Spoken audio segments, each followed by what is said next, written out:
அருட்பெருஞ்சோதி வள்ளலார் மொழி மையத்தில் இன்றைக்கி தண்ணி பற்றி பார்க்கலாங்க. தண்ணீர் அப்படிங்கிறது இன்றைக்கி உயிர் வாழ்கிறதுக்கு தேவையான ஒரு முக்கிய பங்கு தண்ணி. இன்றைக்கி உடம்புல எல்லா இடத்துக்கும் ரத்த ஓட்டத்தை எடுத்துகிட்டு போகிறது, உடம்பு வந்து இயங்க வைக்கிறது, இது எல்லாத்துக்குமே இன்றைக்கி தண்ணி தேவைப்படுது. ஆக தண்ணி இன்றைக்கி சுத்தமான தண்ணி தேவை அப்படின்னா இன்றைக்கி ஆரோ வாட்ரு, மினரல் வாட்ரு இது மாதிரி போய் அந்த தண்ணியில் இருக்கக்கூடிய சத்துக்களை எல்லாம் நம்ம அரைச்சி எடுத்துகிட்டு வெறும் சக்கையை மட்டும்தான் நம்ம குடிக்கிறோங்க. ஆக அந்த தண்ணி பார்த்திங்கன்னா நீங்கள் எவ்வளோ குடித்தாலும் தண்ணி தாகமே அடங்காது. இதே நம்ம சுவையான தண்ணீர், நம்ம சாதாரணமாக நீங்கள் ஆற்றுலேருந்து வரக்கூடிய தண்ணியோ இல்லை போர் வாட்டரோ எடுத்துகிட்டு அதை ஒரு மண் பானையில் நம்ம ஊற்றிட்டு இந்த தண்ணீர் முடிச்சு அப்படிங்கிறது நம்ம கொடுக்குறோங்க.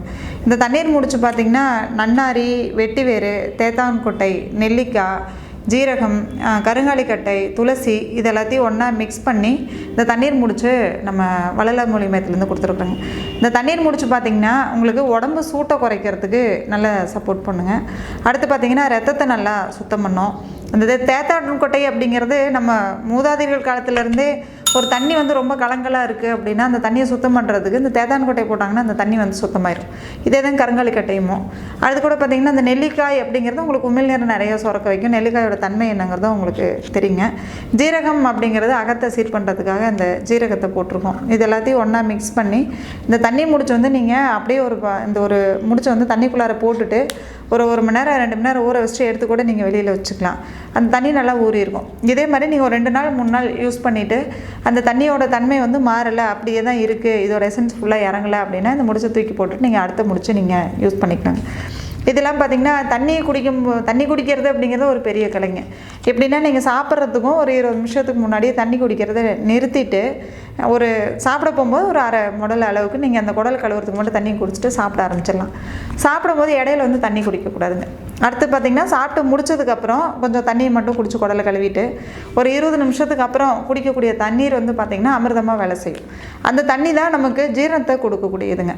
இதே நீங்கள் சாப்பிடும்போது இடையில குடிக்கக்கூடிய தண்ணி உங்களுக்கு அந்த ஜீரண சுரப்பிகளையும் அது நிறுத்திடும். அதனால் நீங்கள் இடையில தண்ணி குடிக்காமல் 20 நிமிஷம் சாப்பிட்டு முடிச்சதுக்கப்புறம் குடிக்கக்கூடிய தண்ணீர் நீங்கள் எவ்வளோ வேணாலும் எடுத்துக்கலாங்க.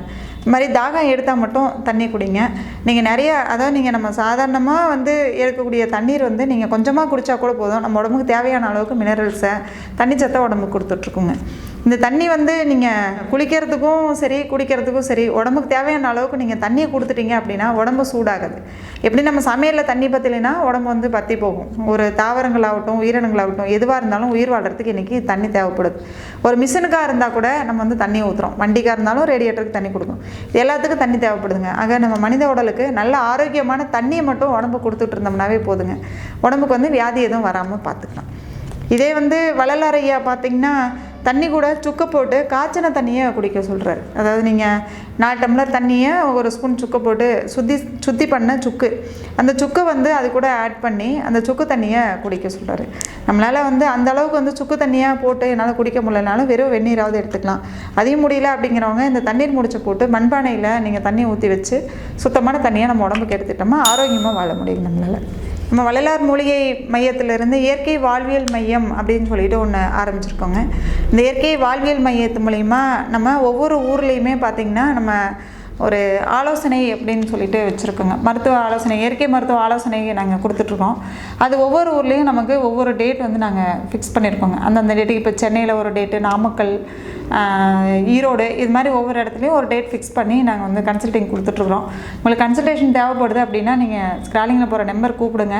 அது மூலிமா உங்களுக்கு எந்த ஊரில் எந்த நேரத்துக்கு நம்மளது கன்சல்டிங் நடக்குது அப்படிங்கிறத நாங்கள் சொல்லிடுறோங்க. நீங்கள் அங்கே தேவைப்பட்டால் நேரில் பார்த்தோம் நீங்கள் நம்ம ஆலோசனைகளை எடுத்துக்கலாம்.